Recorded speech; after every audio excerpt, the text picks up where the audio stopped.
От фултайм финансист изведнъж ставаш фултайм йога. В тинейджърските си години страдах от анорексия. Значи Ваня си ги познаваш като най-белите хора на плажа. Това са толкова много направо живота променящи неща. И йогата е като безкрайно много видове сладолед. Откъде дойде името? И какво е посланието за името? Адити йога. Един истински учител, чрез знанието, което ти предава, трябва да те освободи от нуждата от учител. Това е подкаст на Адити йога.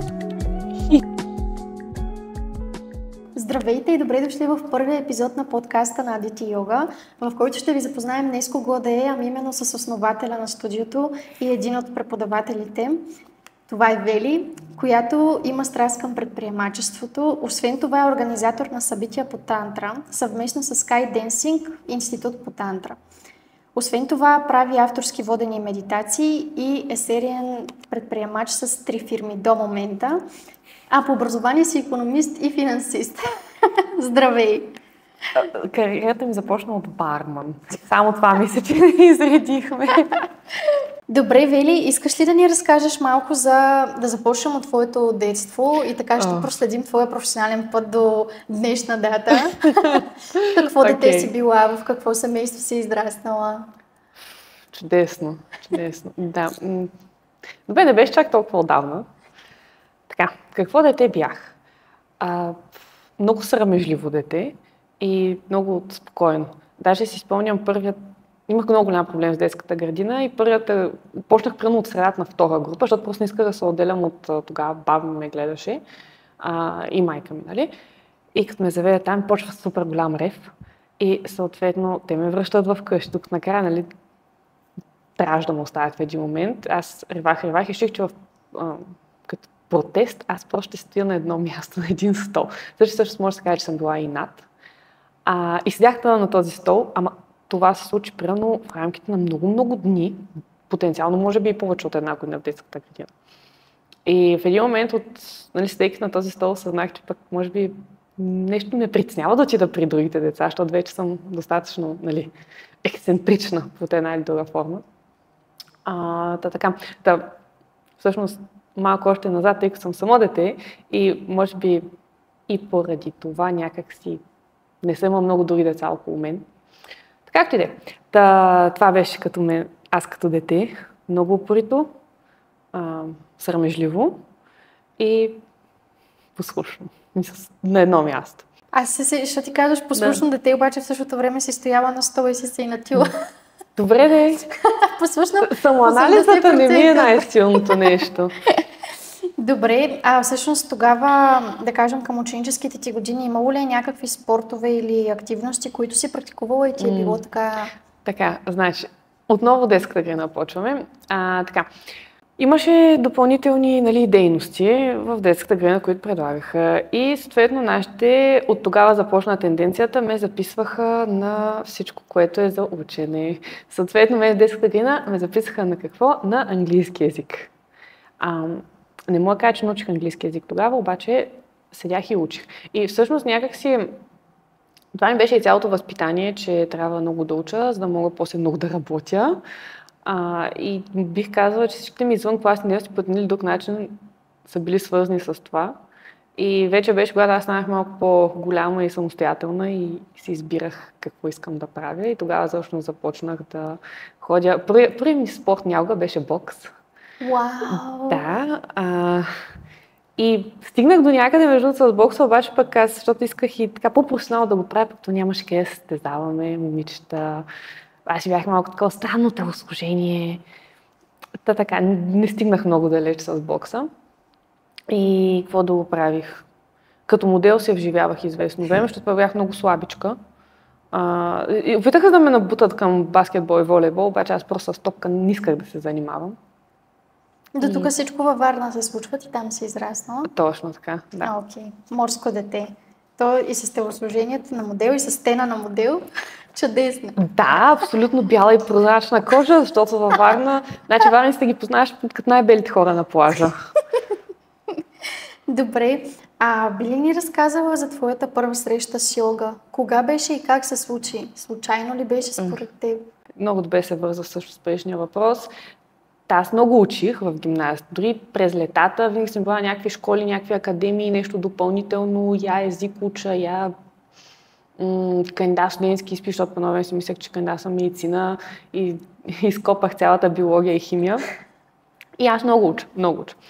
После минах към университета, там хем учих, хем работих по едно време, ама нали като казвам работих не примерно в кафенето, ами си бях корпоративна работа, 8 часа и междувременно учих някакси, не знам как. И стигнах до един момент, вече си бях завършила магистратурата, бях се ориентирала, че искам да занимавам с финанси и си бях намерила перфектната работа. И то беше такава работа, където тя ще да ми направи кариерата след това. Кариерата на финансист. Да, абсолютно. В смисъл, започвайки тази работа, след това нямаше да имам проблем да си намеря друг. Дали, знам, че звучи малко така, но буквално това беше. Корпоративната стълбичка, да. И беше много готина възможност, всичко чудесно. И аз, примерно, да кажем, юли месец сме съгласили, приела съм офертата и ще започна септември. И това ми дава около месец и нещо, в което аз вече изпитите съм си взела в университета и няма за какво да се бъхтя буквално. И съответно аз какво правя? Почивам си. Аз обаче не мога да си почивам. Аз не знам какво е това живот. Мен ми става скучно. Но по-големият проблем, нали, тогава осъзнах, че след като вече, нали, отново възпитанието ми, че аз трябва да уча, да работя и така нататък. И това винаги ми е било като цел и малко и като конска пати си ходих в това направление. И съответно никога не съм слагала толкова голям приоритет на личния ми живот, на приятелите, на всичките други неща. Каквото и да започна, то трябва по някакъв начин да е свързано с тази велика цел, моята работа.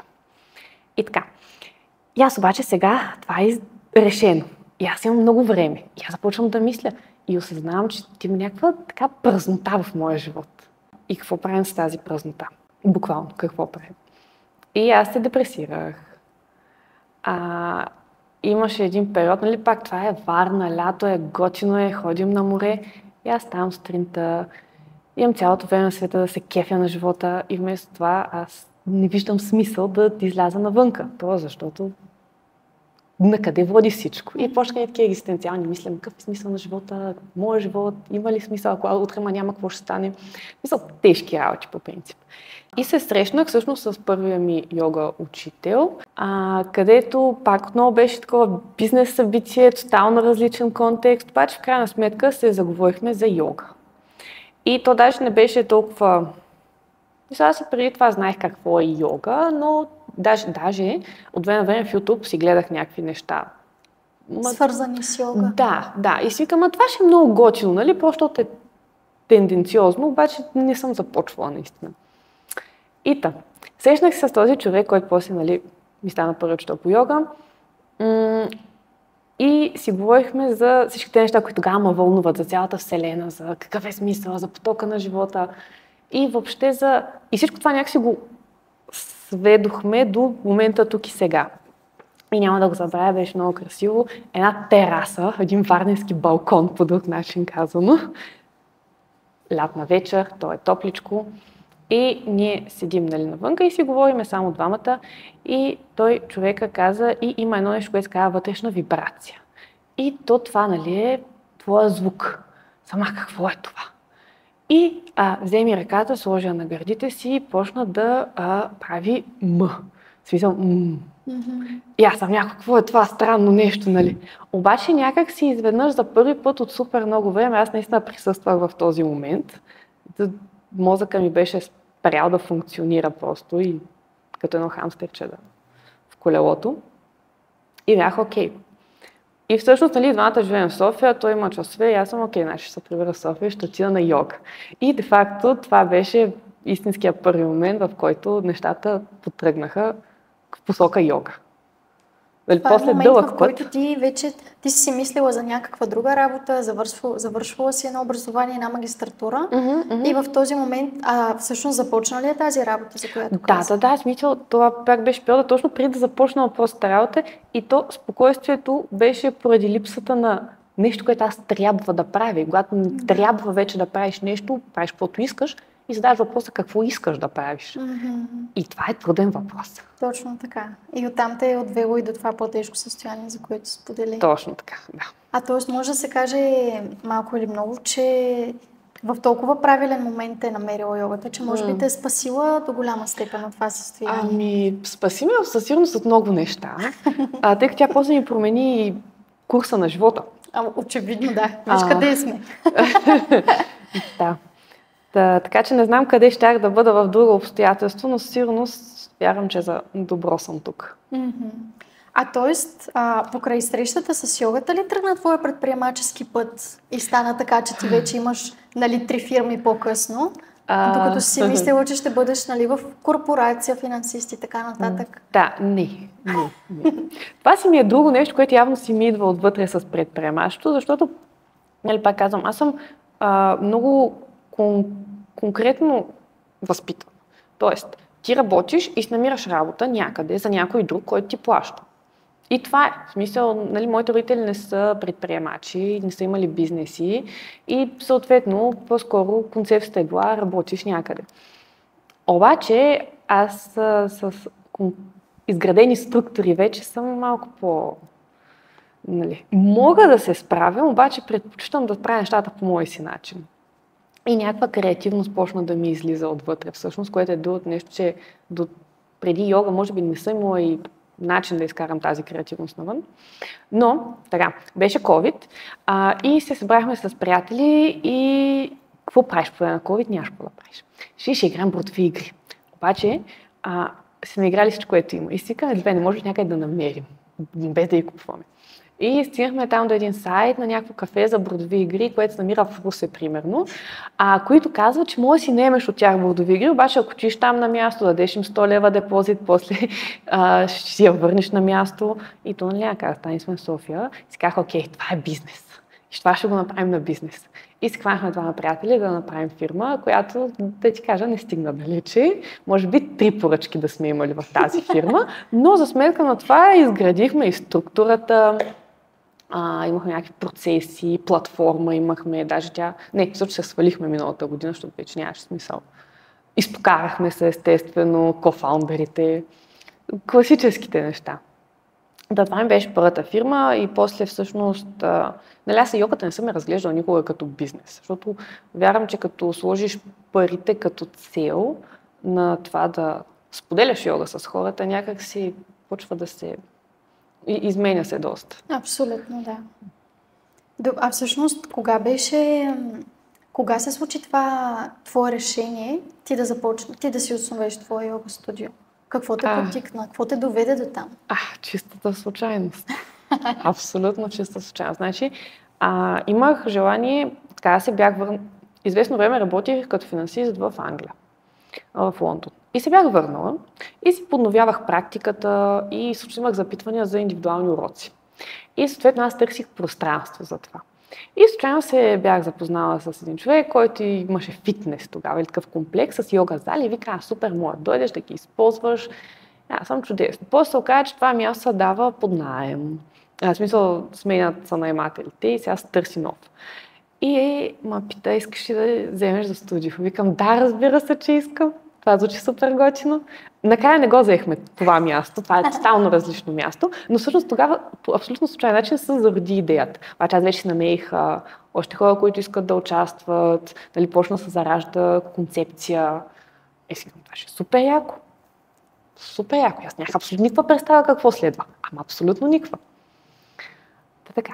Значи от фултайм финансист изведнъж ставаш фултайм йога и преподавател, и фаундър, защото реално тя ролята ти тук като фаундър и като управител и като всичко е доста динамична роля.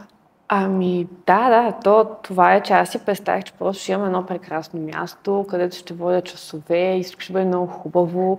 И то не, че не е, обаче има много други неща, смисъл от това да организираш работния процес на рецепцията, например, пък сега се караме не че се караме, ама си дискутираме за достъпа в сградата и с съседите се разбираме. Сега той има един бизнес, аз имам друг бизнес, искаме различни неща, как да го съвместяваме в тази сграда.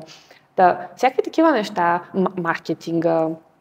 Мисля, има много-много функции, където оправяш с фактури. Мога цял ден да обяснявам за тия неща и де-факто малка част от това всъщност е да правиш йога. И графика, и преподавателите. Да, абсолютно. Вече имаме между другото над 20 преподавателя. Чудесно. Така че сме, бих казала, вече среден екип. Супер, супер.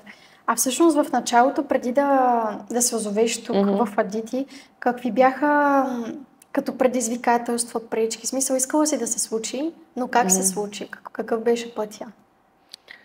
Така, сега, за какъвто и бизнес да започнеш от финансова гледна точка, ти трябва капитал, бизнес план да си направиш. Нали, спрямо това, което имаш, можеш да вложиш към това, което искаш да реализираш, което, разбира се, защото това е физически бизнес, то не се случва така.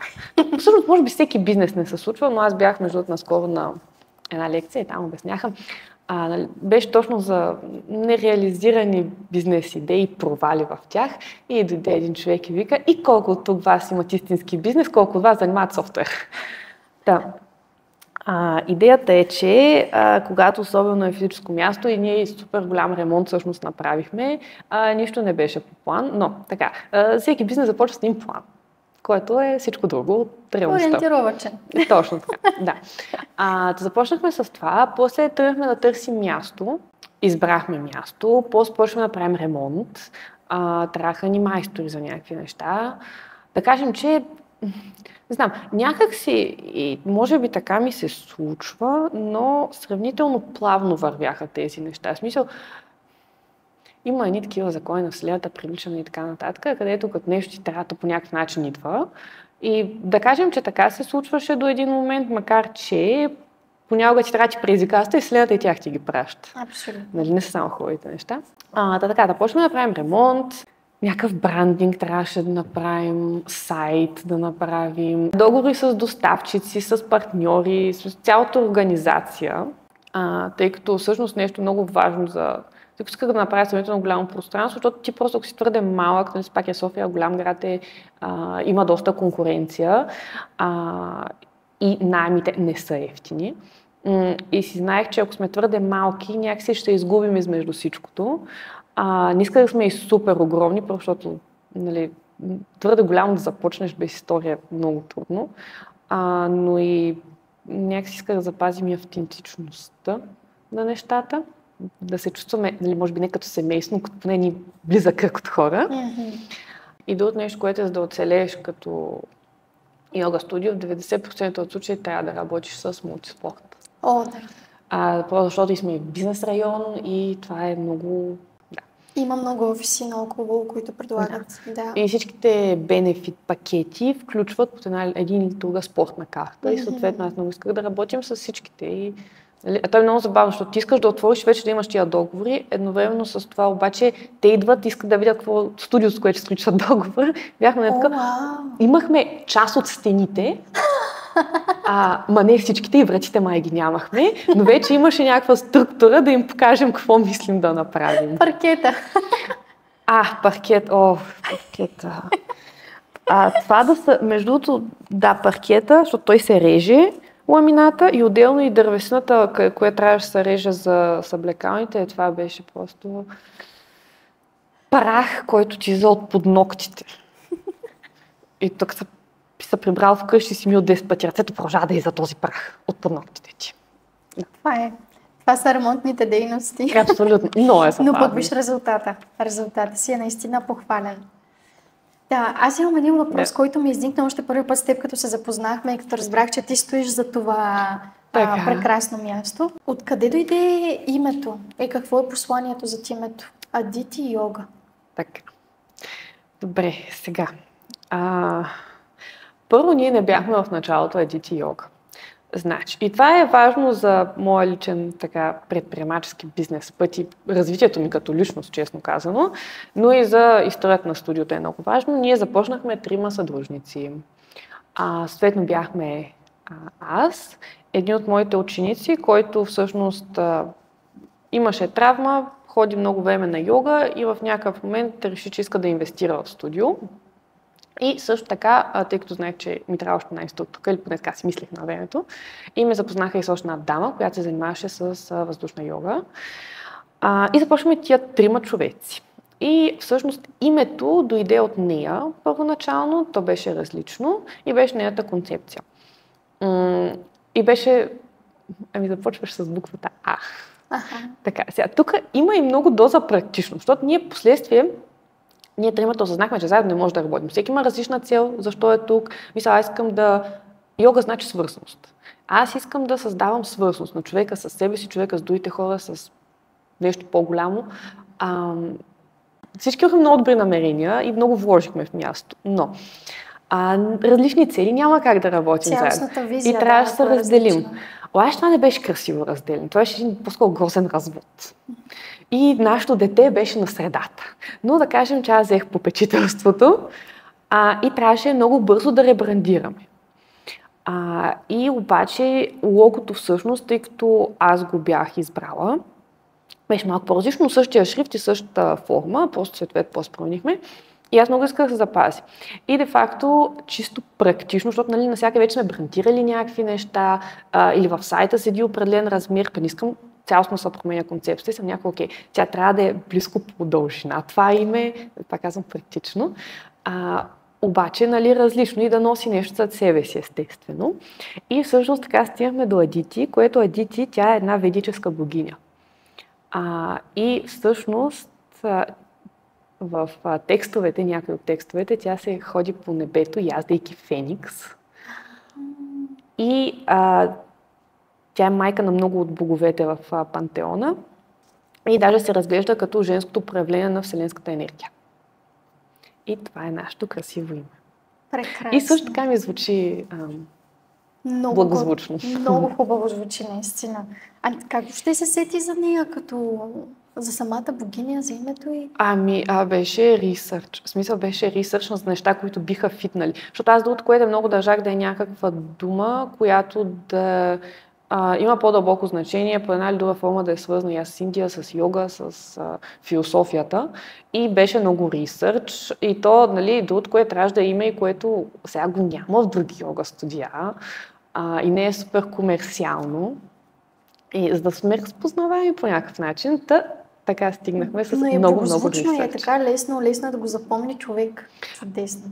Има две начина между на мислене и това го разсъждавахме тогава, защото все пак е чужда дума и съответно някой хора ще им звучи странно, но пък са помни. Сега малко ще те върна, защото така както си върви разговор, осъзнах, че пропуснахме всъщност. Кога осъзна или какво те накара да осъзнаеш, че йогата за теб, както си започна в началото, няма да е вече просто хоби и нещо странично, което правиш, а ще се превърне всъщност в това, което е в момента. То в момента ти е професия, начин на живот. То ти е огромна част от живота всъщност. Абсолютно си ми е, да. Обаче пък в началото не е било така. Абсолютно. Значи всъщност аз, след като започнах да ходя на йога, като един класически лаик, беше много. И аз, между другото, сега тук нещо друго. Йогата в началото е много дискомфортно нещо. И трябва да застанеш някакви пози, които организмът ти са тотално непонятни. Да не говорим, ще кажа тук лява ръка, дясно коляно и ти си кое ми е лявата ръка, кое ми е дясното коляно. И че да се отпуснеш, обаче после всичко те боли. Има някакви мускули, които не знаеш, че съществуват, но да болят. Така. Започнах да ходя на йога, пак казвам доста логически, защото очевидно съм усетила нещо, но в крайна сметка повечето класове така ли, че до някъде имат доста фокусът е доста физически, асани. И съответно ходих и всъщност после се чувствах едно такова леко, приятно. Накрая на йога класа, първите пъти поне, се чувствам все едно, тук мога да се движа. Аз преди не можех, защото връщаме пак, аз седя на стол цял ден, дори се вкъщи пак чета и уча нещо, продължавам магистратура, освен че работя. И аз съм супер схваната, стойката ми е ужасна. Мозъкът ти работи активно, но физиката не е толкова. Абсолютно, болят ме неща и съм заседяла в общи линии. И също аз чувствам една лекота физически. И това беше много готино и си ходих така известно време. После, всъщност, срещнах йога учител номер 2. Който всъщност правеше доста динамичен стил йога и динамичен, казвам го, доста напреднали неща имаше в нея. Всъщност аз там започнах да напредвам и вече да ми става интересно моето тяло на какво е способно всъщност. И отделно човекът имаше много добър подход. И всъщност подход, какъвто наистина един учител трябва да има към един ученик. Той е много, как да го кажем, безкористен. Тоест, единствената ти радост би следвало да бъде другия човек да се развие. И това много малко хора наблюдавам, което е всъщност част от причината да започна студио, да работя с едни хора, не с други, че всъщност ти няма как да си на абонамент при някой, при една и съща практика в рамките на години. Защото това не те развива в един момент. В смисъл, да, чувстваш се добре, окей, но явно има някакъв проблем, който се замаскира от дейността ти. И това става просто за много неща, нали? Не само за йогата. Обаче той си седи там. Ти не го решаваш. Така. Нали, в случая човекът, нали, втория ми учител, радваше се за мене и продължи много да се радва, нали, примерно като станах аз учител, защото една от практиките, които водя, се базира на неговата. И нали никога не е бил такъв, ама не, чакай сега, тук не мога да го ползвам, защото това си е мое, нали, тук ще ми вземеш хляба, не знам си какво си. Пак, че аз съм в София, но сме ходили дори заедно на такъв фестивал, където заедно сме правили йога и нито един момент не е опитвал да се пази я клиенти, я практики, я тайно знание. Да. Така. Всъщност тогава започнах наистина да напредвам с йогата и после се върнах в София, защото това беше във Варна. Лятото, Варна, топ. Връщам се в София и искам пак да ходя на йога. Обаче сега тук се сблъскам с това, че практиките са с доста... Нали, тук с групите са много по-големи в София. Нали, във Варна и всички други градове в София има доста малки групи, малко по-бутиково е, докато тук огромни групи и много голямо текучество на хора. Нали, особено защото много идват с спортни карти и ще пробвам това и всъщност е трудно да се направи една група, която да си я движиш на някъде. Да. Има ги, но са малко. И ходя на практики, ама не мога да си намеря някаква конкретна практика. И всъщност така отидах при учител номер 3, който го знаех от един ретрит преди това. Знаех, че прави готина йога, той е индиец всъщност. И той тогава, след месец, примерно, ще почва курс за йога инструктори. И аз сега моята идея да отида на курс за йога инструктор и беше не да стана йога инструктор, ами аз си направя така, че да мога сама да си правя практика, която искам да правя. И без да зависи от, нали, този клас, защото сега този клас, като има други хора по-малко напредни от мен, сега няма да ми е интересно, примерно. И така отидах на клас за йога инструктор. И всичко беше много добре, запознах с философията на йогата, с дихателните практики, въобще учихме и анатомия, учихме и всякакви неща, за тантър учихме, за каквото се сетиш. И стигаме до момента, където завършването на курс трябва да направиш един клас по йога. Обаче аз съм такъв човек, че като е гарга, ще е рошава и като правим нещо, го правим много крайно, ще взема истински клас да замествам. Взех истински клас да замествам в йога студиото, където бяхме и даже аз се подготвих, отидах преди това на същата преподавателка да видя какво прави и отивам и направила съм си практиката, тренирала съм я преди това и съм казала на приятели да ме подкрепят. И какво се случва? Идват мои приятели. И така се случи, че бяха 3 момчета, които дойдоха на тази практика, кой от кой по-голям дърводелски метър и една мацка, която редовно има на тази практика, е супер гъвкава. И аз сега какво ги правя? Аз нямам опит като преподавател, измислил съм някакви неща, а той едния не може да направи да си докосне пръстите, тя вече някакви шпагати прави, аз съм окей. Бях и притеснена, запъвах се, така, си казах, окей, ще го направим пак. В смисъл, не може това да ме е единствения опит. Направя го пак замествах реална практика, обаче този път някак си бях по-спокойна вече, защото не ми е първата практика. Дойде едно момиче така на практиката, беше така, много ми хареса, кога сте другите часове. И аз съм така, да. Чудесно. Да, искам други часове. И мисля, че в този момент реших, че аз ще преподавам. Супер. И просто така се случи, нали, случайно до някъде случайно, нали, запознахме там с управителите на студиото, нали, започнах часове и така нататък. Но беше ненарочно.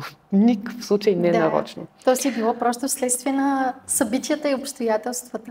Но, казвайки Гарга Щерошева, после няколко месеца по-късно един млад йога преподавател какво ще направиш, отиде в Индия. Така че ходих и в Индия да правя йога. Беше много яко. Имаше крави. Аз много обичам животни и си галих кравите. Това ми е хайлайта на Индия. А ти всъщност там си отишла за някакъв тип като квалификация и там да се преподава, да се учи? Не точно. По-скоро исках, нали, той пак Сандип водеше група и така се случи, аз дори не бях за цялата група, но бях за йога частта. Защото бяхме в един, той е доста известен град Ришикеш, йога център и там има много йога. И всъщност там се запознах с един младеж, нали, младеж между 20 и 30 беше човека, който беше световен шампион по йога. Това е нещо, защото има състезания по йога всъщност. Се правят в Азия основно. И разбира се, индийци ги печелят. Има там и други, нали, от тази част на Азия хора, които правят йога, но основно индийците печелят. И на всичкото отгоре беше примерно 3 или 4 рекорда на Гинес за йога. Как става това? Седяла е 40 минути с дигнат един крак някъде, на една ръка балансирайки. Така. И всъщност с него правихме йога. Аз там между другото се и контузих, което беше много смаляващо егото за мен преживяване. Аз много бързо напредвах в един момент и този момент ме върна много пък назад. И аз както си имах по няколко часа на ден и в един момент аз не мога да правя базови неща. И мен боли като ходи. Това трябваше време да го рехабилитирам, да го оправя. Направих си една почивка от йогата. И така. И после се завърнах. Разбира се, да. А всъщност сега, тук вече в Адити ти имаш, мисля, че няколко активни класа. Така, да. Каква ти е философията или подхода, който следваш в обученията? Ти като работиш, защото ти работиш с хора в много отношения, не само като йога инструктор, преподавател. Така. Да разбирам, че е била вдъхновена от този учител, който се е радвал на успеха на другите и така нататък, но ти си имаш твоя персонал тъч към това цялото нещо. Всъщност да, нали, не вярвам, че има двама йога учители, двама хора като цяло няма еднакви, за каквото и да е един и същи подход.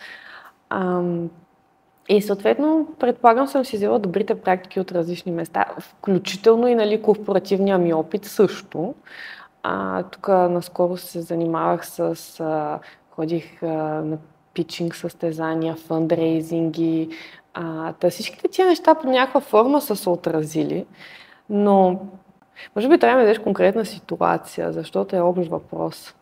Ами да, то реално... Мисля, за часовете имаш предвид или по-скоро за... И двете. Като цяло ние и двете искаме да чуем, но по-скоро и за йогата като цяло, да.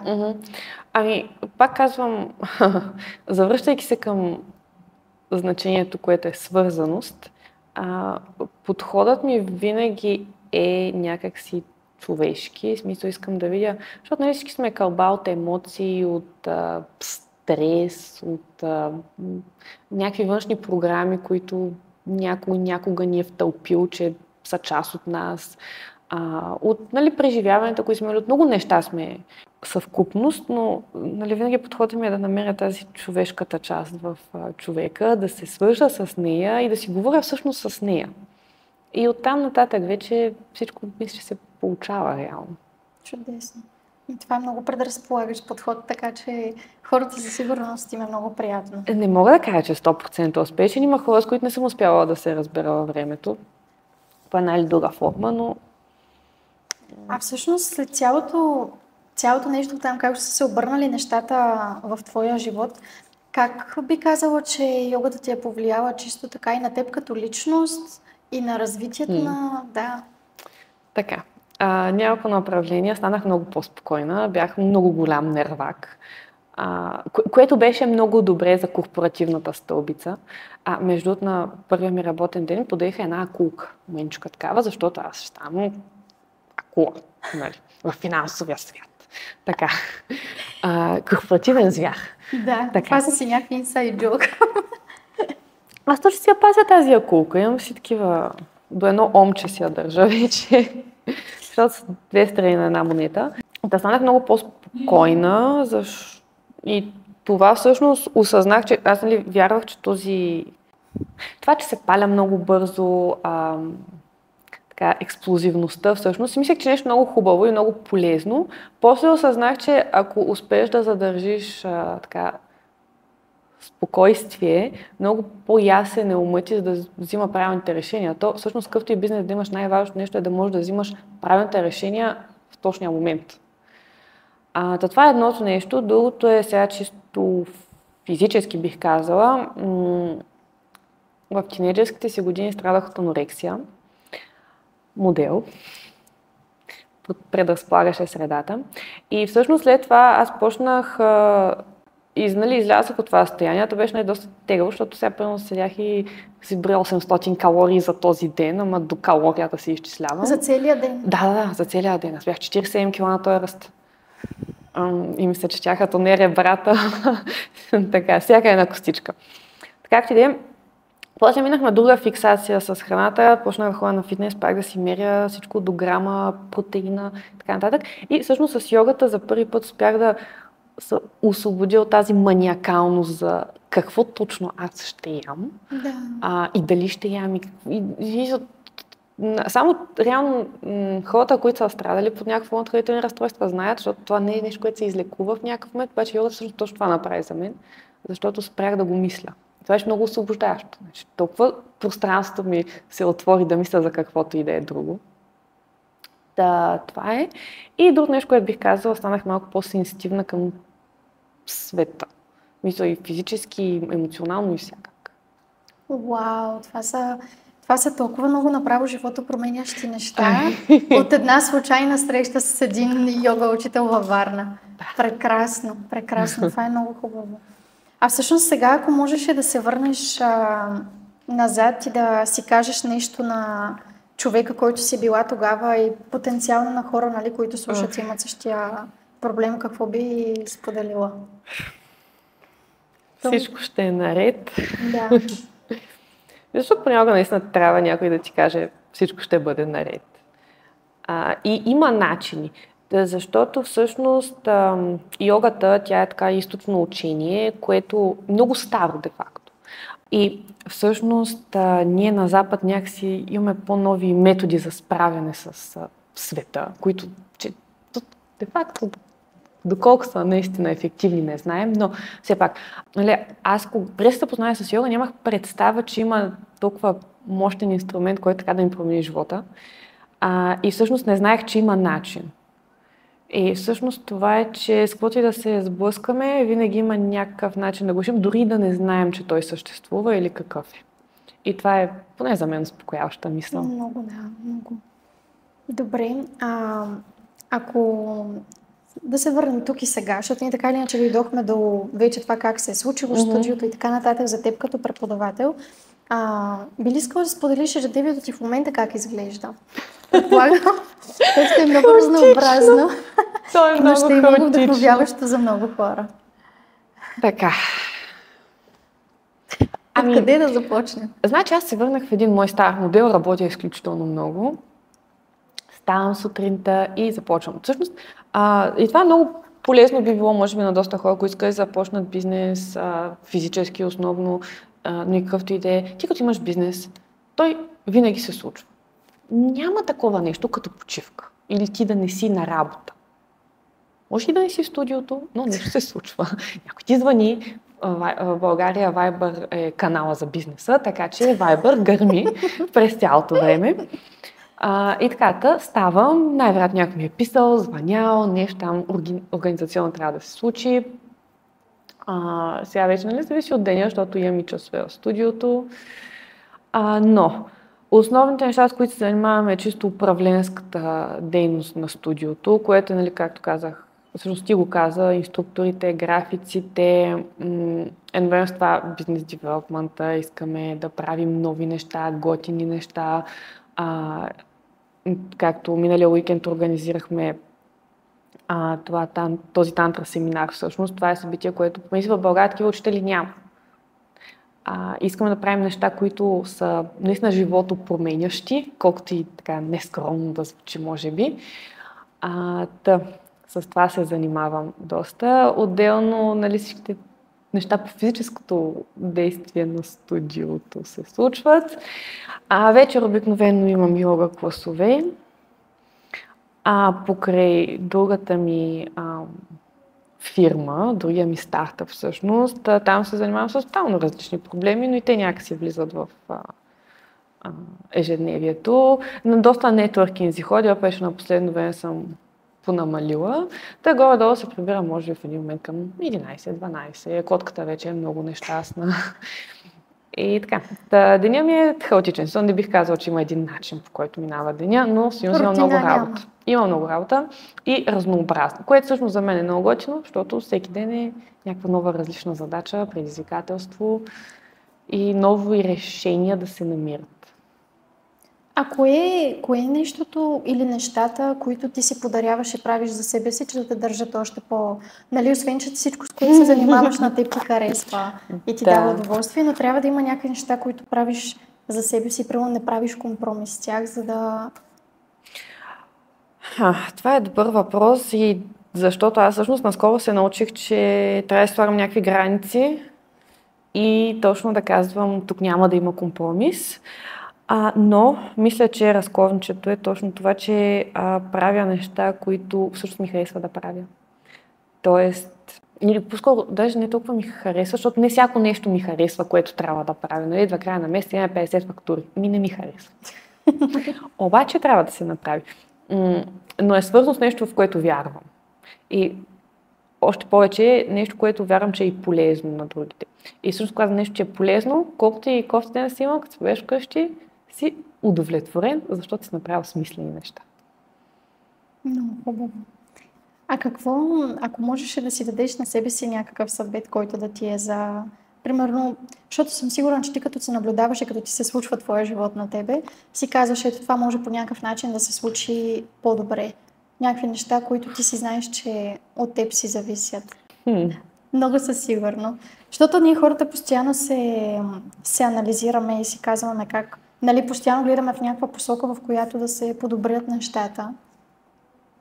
Ти лично за себе си какво мислиш, че правиш или нещо, което можеш да направиш, да се подобри нещо? Окей, така, да, имам разсъждения. Опитвам се за как се случват моите бизнеси да не слушам външните хора. Защото в един момент, особено като започнат малко повече да се случват нещата и започват много съвети да идват. Канени или не, те просто идват. Да. И де-факто те може и да са хубави съвети, може и да работят, но доста често те работят за някой друг. Защото и аз ако правя нещата като някой друг, аз в един момент не се откривам в тях и съответно оттам нататък не знам какво да правя, как да... И така много ситуации съм упетлавала, които после трябва да разпетлая. Да, опитвам се да правя нещата по мой начин, отново взимайки добри практики, но адаптирайки. Добре. Каква ти е в момента визията за Aditi Yoga, да кажем, за в бъдещето, да не казвам някакъв такъв таймфрейм, но просто за напред? Да носим йога на хората. Това звучи много чизи. Да. Сега. Йогата почва да става популярно нещо и бих казала даже комерциално нещо. И всяко нещо, което почва да се комерциализира, почва да се изменя и да придобива някакъв по-различен облик. За добро или лошо. Сега разбира се, трябва да сме адекватни към пазара, към това, което търсят хората, но ми се иска, като вземем един човек, без значение с каква цел е дошъл, може да не търси нещо дълбоко човекът. Няма лошо смисъл, може да е дошъл да се почувства малко по-добре в края на деня. Първо, задължително да му дадем това нещо и да се почувства по-добре на постелката, но и след това. Бих искала да има дълбочина в нея и истинска стойност и да продължим да даваме все повече и повече и да е така, да кажем, холистичният подход или по-скоро така, многото ползи, които аз видях в йогата, да можем да ги предадем по разбираем начин на другите. Чудесно. Той и самия факт колко разнообразни дейности се случват тук. То не са медитации, не са рейки, не са... И точно това е малко ходи към холистичния метод, нали така? Така че това е наистина чудесно. Аз лично не съм го срещала на много места. Така че, т.е. имате амбиция да го разширявате цялото нещо, да каните всякакви разнообразни неща. Абсолютно да го разширяваме, но да запазваме стойността. И автентичното. А всъщност, ако можеш така всъщност не ако можеш, ако трябва с няколко думи да опишеш тук дейностите, преподавателите и така нататък, просто да разкажеш на хората за DT йога. Какво ще им кажеш? Те са 100 неща, даже аз се сещам. Това е чудесен въпрос, защото всъщност преди може би 2 седмици направихме първият workshop на целия екип за това да видим кои сме ние, какво правим, защо го правим. И всъщност се оказа, това са хора, които те по един са идвали във времето. И това, което осъзнахме, че обаче тези хора всъщност не се познаваха помежду си, много си приличаха по някакви начини и открихме заедно, правихме си един кораб с какво е в платната, какво ни пречи, всички тия неща. Беше си proper creative workshop. И това, което открихме е, че тук всеки може да бъде себе си и да бъде автентичен към себе си, да споделя това автентично към себе си с хората и така да си прилича неговите хора за неговата практика. И така, че бих могла да кажа, че тук преподавателите всеки е доста истински. Отново малко чизи звучи, но да. И вече чисто като практики бих казала, че имаме всичките класически стилове йога. Имаме хат, имаме виняса, пауър йога. Сега, имаме и такива, които са малко по-бутикови, нямаме всичко съответно. Имаме енергийни практики, медитация, аз както казах, ми е много интересно, искам да вървя в тази посока. И танци почнахме да се прокрадват из графика. Пробвахме между с бойни изкуства, интересен факт, не вървяха, поне до този момент, но пак танците си вървят. Добре, а всъщност какъв съвет би дала на някой, който сега започва своето йога пътешествие? Било то с професионални амбиции или без такива амбиции, просто нали, за чисто от здравословна, духовна гледна точка и така нататък? Много търпение. От всякаква гледна точка. Дали ще си просто един човек, който идва на йога и всъщност много му е трудно да се наведе на прес до костен пръст на краката, ще ти отнеме време да го направиш. Няма как да стане. Дали си йога инструктор, който първо започва да преподава, и това го виждам между с доста от новите инструктори. Те са нетърпеливи, което ще имаме голяма група, ще преподаваме много хора, но то се натрупва във времето. По същия начин и ти ставаш все по-добър йога инструктор във времето. Така че много търпение. Също и с медитацията. Не мога да медитирам, да. Нормално, но дай си време. Да, с малки крачки и постоянство, постепенно. Точно. Чудесно. А всъщност, понеже ние загаднахме на хората 3 фирми, 3 бизнеса. Така. Искаш ли да разкажеш за третото нещо, ако мислиш, че... Защото на мен със сигурност ми е интересно да чуя. Да, аз разказах за игротека. Да. Така, игрите. Третото нещо... То всъщност е било първото това с игрите, нали така? Да, това е било първото. После всъщност се появи KitFit. KitFit е умни технологии за домашни любимци, в частност за котки. Тъй като аз имам котка. Ние сме фенове на котките. Cat person. Не, в смисъл. Защото аз вярвам, че хората обичат животните. Няма такова нещо, аз обичам едно животно. Абсолютно, да.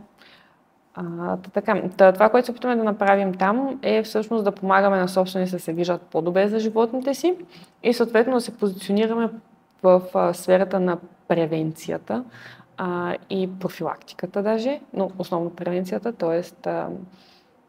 котката започва да има по-странно поведение, ти да знаеш от рано за това и съответно да не стигаме до, Боже мили, 4 часа вечерта, къде ще намери ветеринар. Прекрасно, много хубаво. Там имаш ли някой партньор, с който работиш? Как се роди тази идея въобще? Тя се роди от нужда. Тъй като аз, като бях студент, имах котка, която живееше тук в София, бяхме на квартира. Обаче аз пътувам до Варна и го оставям. И се чудя как е. И карам приятелите ми да попълват едно календарче, докато го гледат. Днес котката ти е ходила до тоалетна. Да. И всъщност това може да се автоматизира по някакъв начин, използвайки новите технологии. И да знаем, че днеска котето всичко му е наред. Обаче утре е малко лениво. Това проблем ли е? Не е ли проблем? Оттам се появих всъщност идеята и плюс това започна да ползвам се повече технологии, биохакинга стана нещо. И всички сега вече колко време съм в REM фазата. И да, иначе по принцип за момента съм, в смисъл моя идеята, аз тръгнах да я организирам, сформирах екип, така че вече не съм сама. Това е така, ние не сме сами вселени. Да. Препознаха се и други хора в тази идея и мисия. Да. Което е прекрасно. Абсолютно. И тук пак много важно, защото те много хора се препознаха във времето в много неща и в един момент трябва да си доста внимателен към хората, с които правиш неща, защото ако нещо съм научила всичките ми бизнеси и къвги с приятели, неприятели, съдружници, първо трябва да си урегулираш отношенията, е много важно и много внимателно да подхождаш към какво правим заедно и какво всъщност си казваме, че правим заедно, обаче единия прави, а другия се влачи. Да, очакванията като цяло за едно партньорство, как ще протече, наистина много важно. То така между и в живота, в смисъл и нашите партньори житейски. Също нещо. Сега се караме обаче по други теми. В смисъл, ние тук се карахме примерно кой ще изпрати фактурите до счетоводството, обаче вкъщи се караме сега кой ще пусне пералнята. Да. Бизнесът така си работи. Добре, така за да завършим така позитивно и с... въпреки, че ние много позитивни неща си казахме, но за да завършим така с някакъв като дори призив, може да кажем, към хората, може да споделиш кое ти носи най-голямо удовлетворение, не само в работата ти като инструктор и собственик, нали, на нещата, на които вече не е едно нещо, но като цяло да кажем на йога студио, кое ти носи най-много удовлетворение и също оттам, нали, ще изходим и за някакъв призив към това нещо, към самите хора, които ни слушат. Както споделих за един от учителите ми, който беше толкова щастлив, че аз съм направила нещото след много мъки, бих казала, че най-много удовлетворение ми носи да видя. И то даже не е някаква конкретна промяна в някой, ами когато вие някой да е малко по-щастлив, след като по една или друг начин е взаимодействал с моя бизнес, това ми носи истинско удовлетворение. И всъщност, да, призива би бил, защото ние го обърнахме де-факто на бизнес подкаст, с привкус на йога. Да. Но бих казала, че каквото и да правим, смисъла в него е да виждаме другите хора как се чувстват по-добре в резултат на това. Абсолютно. Много хубаво. Всъщност то цялото нещо, цялата идея за самото студио и всичко, което правите тук, то е с една така мисия да допринася въобще за well-being-а. Да не звучи така, но затова хората да се чувстват по-добре. Да, виждаш ли как звучи тая дума? Да, и тук искам да това една скоба. Тук не говорим дори само за хората, които идват да практикуват. Говорим включително и за инструкторите. Идеята ми е и на тях да им създам по такъв начин условията, че те да се чувстват добре в това, което правят и вече те да карат другите хора да се чувстват по-добре, а пък те като се бъдат вкъщи са така по-позитивни и не са начумерени в края на работния ден, карат и техните околни да се чувстват по-добре и това е един така лавинообразен ефект като домино. Да, това е прекрасно. Защото, примерно, ако ти пълниш тяхната чашка, после те пълнят тази на хората, които посещават класовете и то става буквално, прекрасно, много хубаво. Аз мисля, че това е един прекрасен край на този епизод. Не се сещам нещо друго, което може да покрием, въпреки че не може да си говорим с часове. Така че това може пък да е ваша призив да се абонирате за канала, да очаквате следващите ни епизоди и ако има теми, които биха ви били интересни, да не ги споделите. И благодарим за вниманието и за това, че слушахте този епизод до края. Намасте!